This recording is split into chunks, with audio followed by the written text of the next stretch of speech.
नमस्ते बच्चों। तो प्रीवियस वीडियो में हमने एरोबिक रेस्पिरेशन के बारे में देखा कि एरोबिक रेस्पिरेशन कितने प्रोसेस में होता है। सबसे पहले ग्लाइकोलिसिस होता है, उसके बाद क्रेब्स साइकिल होता है और उसके बाद ईटीसी रिएक्शन होती है, यानी इलेक्ट्रॉन चेन ट्रांसफर रिएक्शन होती है।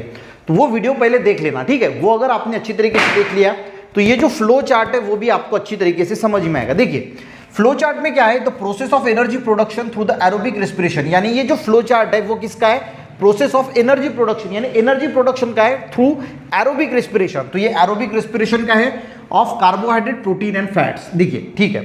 अब हमने जो प्रीवियस वीडियोस में एरोबिक रेस्पिरेशन देखा उसमें देखा कि कार्बोहाइड्रेट जो होता है वो मेन सोर्स होता है एनर्जी प्रोडक्शन का। अब कार्बोहाइड्रेट का सबसे पहली प्रोसेस में ग्लाइकोलिसिस होता है, जैसे हम सबको पता है, और ग्लाइकोलिसिस में बनता है पायरुविक एसिड। तो ये जो है वो आपको ध्यान में रखना। आपने खाना खाया, ज़्यादातर हम कार्बोहाइड्रेट से हमारे को ग्लूकोज होता है, उसका ग्लूकोज का ग्लाइकोलिसिस होता है, ग्लाइकोलिसिस यानी ग्लूकोज का ब्रेकडाउन होता है, पायरुविक एसिड बनता है, फिर पायरुविक एसिड का एसिटिल कोएंजाइम ये में कन्वर्ट हो जाता है। उसके बाद क्रेब्स साइकिल चालू होती है, ये जो एसिटिल ग्रुप है इसका फिर ऑक्सीडेशन होता है। तो ये सारी प्रोसेस हमने डिटेल में देखी। तो आपको इतना पता होना चाहिए कि जो कार्बोहाइड्रेट हम लेते हैं उसका ग्लाइकोलिसिस होता है, उससे पायरुविक एसिड बनता है और इसी पायरुविक एसिड का कन्वर्जन फिर एसिटिल कोएंजाइम ए में होता है। और उसके बाद क्रेब्स साइकिल की शुरुआत होती है, यानी क्रेब्स साइकिल जिसको हम try carboxylic acid cycle, citric acid cycle बोलते हैं। इसका कन्वर्जन फिर साइट्रिक एसिड में होता है, बहुत सारी चीज़ों में होता है, और इलेक्ट्रॉन चेन ट्रांसफर सिस्टम होता है और एनर्जी का प्रोडक्शन होता है। ये सारी चीज़ें हमने देखी। और बाय प्रोडक्ट क्या निकलते हैं, CO2 और H2O। तो कार्बोहाइड्रेट लिया, उसका ग्लाइकोलिसिस हुआ, पायरुविक एसिड बना, एसिटिल कोएंजाइम में बना, क्रेब्स साइकिल बनी और एनर्जी का प्रोडक्शन हुआ और दो प्रोडक्ट बने CO2 और H2O।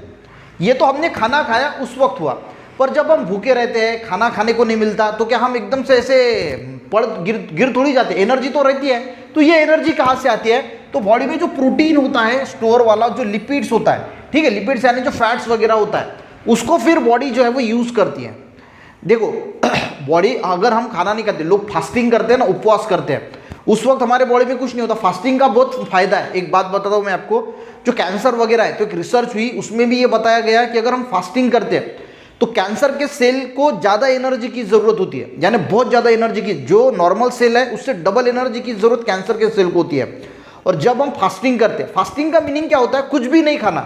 कुछ भी मतलब हफ्ते में आप एक दिन, ऐसा है कि मैं जैसे मंगलवार को रात को फास्टिंग करता हूँ, कुछ भी नहीं खाता, सिर्फ पानी पीता हूँ, गर्म करके थोड़ा उबाल के वो पी लेता हूँ 2-3 गिलास और सो जाता हूँ।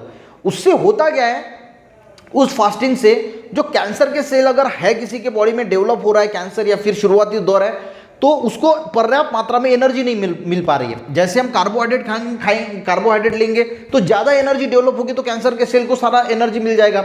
उपवास के वक्त उसको एनर्जी मिल नहीं पाती, उसको ग्लूकोज मिल नहीं पाता जितना चाहिए उतना, और उसकी वजह से वो डाई हो जाता है। ये पहली रिसर्च थी। और दूसरी रिसर्च है in presence of oxygen. Oxygen के प्रेजेंस में भी अगर जो लोग बहुत ज़्यादा प्राणायाम वगैरह करते हैं, जो ऑक्सीजन बहुत ज़्यादा बॉडी के अंदर लेते हैं, तो ऑक्सीजन के प्रेजेंस में कैंसर के सेल जिंदा नहीं रह सकते और इसी वजह से वो भी मर सकते हैं। तो प्राणायाम और जो हम उपवास करते हैं, फास्टिंग करते हैं, वो बहुत फायदेशीर होता है। ठीक है, टॉपिक पे आते हैं।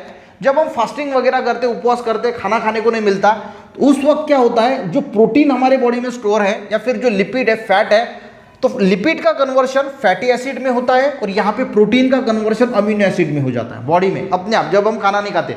ऐसा तो होगा नहीं कि तो खाना नहीं खाया और लगे आपको सलाइन लगा दे। 2-4 दिन, हफ्ता भर भी हम रह सकते हैं। क्यों रह सकते हैं, कि उस वक्त जो प्रोटीन स्टोर है या फिर जो लिपिड है, इसका कन्वर्शन फैटी एसिड में होता है और इस प्रोटीन का कन्वर्शन अमीनो एसिड में होता है, और इन दोनों का कन्वर्शन फिर एसिटिल कोएंजाइम ए में होता है। और फिर से यहाँ से जो प्रोसेस है वो चालू रहती है, क्रेब्स साइकिल वगैरह, सारा इलेक्ट्रॉन ट्रांसफर सिस्टम वगैरह होता है और एनर्जी का प्रोडक्शन होता है। तो कार्बोहाइड्रेट से ये process glycolysis, pyruvic acid, acetyl coenzyme में, Krebs cycle, CO2 H2O, energy का प्रोडक्शन होता है। खाना नहीं खाया तो ये बॉडी में प्रोटीन और लिपिड है, इसका कन्वर्जन प्रोटीन का अमीनो एसिड में होगा, लिपिड का फैटी एसिड में होगा और इसका बाद में कन्वर्जन एसिटिल कोएंजाइम में होगा। फिर से यही प्रोसेस होगी और एनर्जी का प्रोडक्शन बॉडी में होगा। तो ये फ्लो चार्ट पूछा जा सकता है, इसको आपको अच्छी तरीके से याद कर लेना है। और सबसे बड़ी बात क्या है बच्चों, रिवाइज करते रहना है। ऐसा नहीं कि एक बार पढ़ लिया खत्म, बार बार उसको रिवाइज करो, बार बार देखते रहो। साइंस ऐसा कंसेप्ट है कि अगर आप उसको हफ्ता भर भी नहीं पढ़ोगे, हफ्ता 15 दिन हो गया ना, तो वो आपके माइंड से चले जाता है, कंसेप्ट ही चला जाता है। तो बार बार रिवाइज, सबसे मेन है कि कंसेप्ट को समझना और उसको बार बार रिवाइज करना बहुत इंपॉर्टेंट है। देखिए जब भी हम कुछ पढ़ते हैं, आज आपने ये पढ़ा, तो कल क्या करना, जो पीछे वाला जो मान के चलो कि अभी 2 चैप्टर हुए, तो पहले चैप्टर को फास्टली पढ़ लिया और दूसरे चैप्टर को भी फास्टली पढ़ लिया, और जो कंसेप्ट नया है उसको अच्छी तरीके से देख लिया। कल एक नया कंसेप्ट आएगा, तब भी आपको प्रीवियस जो है एक रिवीजन मारनी है और फिर नया कंसेप्ट पढ़ना है। तो ऐसे करते करते ये जो प्रीवियस पार्ट है इसको एक बार जरूर देखना, ताकि ये आपके माइंड में छप जाना चाहिए, ठीक है। तो ऐसा नहीं कि आपने एक बार पढ़ लिया और फिर 15-20 दिन 1 महीना हो गया उसको देखा भी नहीं। तो रोज आपको कम से कम देखना है कि हाँ क्या क्या हो रहा है, क्या क्या है, ऐसा हुआ था, ऐसा हुआ था, ऐसा हुआ, हाँ, फिर आगे का पढ़ना है। तो ऐसे जो रिवीजन के लिए अगर आप 6 घंटे पढ़ाई करते हैं तो 3 घंटा तो रिवीजन ही करना है।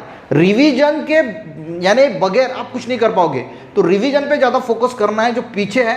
नहीं तो क्या होता है, एक बोला जाता है आगे पाठ पीछे सपाट, यानी आगे का आता है पीछे का कुछ नहीं आता। तो रिवीजन पे ज़्यादा फोकस देना है, हर रोज़ रिवीजन करना है। पीछे जो दिया है 1 दिन के 2 दिन के बाद रिवीजन आपको ज़रूर करनी है, हो सके तो रोज़ रिवीजन करनी है, और उसी को पढ़ाई बोला जाता है, ठीक है। तो ये भी बातें भी आपको समझ में आनी चाहिए। अगर आपको ये process of energy production through aerobic respiration, carbohydrate protein fats कैसा है समझ में आया, तो एक लाइक जरूर करना, अपने दोस्तों को भी शेयर करना, चैनल बच्चों ने जरूर सब्सक्राइब करना। मिलते हैं नेक्स्ट वीडियो में, तब तक के लिए जय हिंद।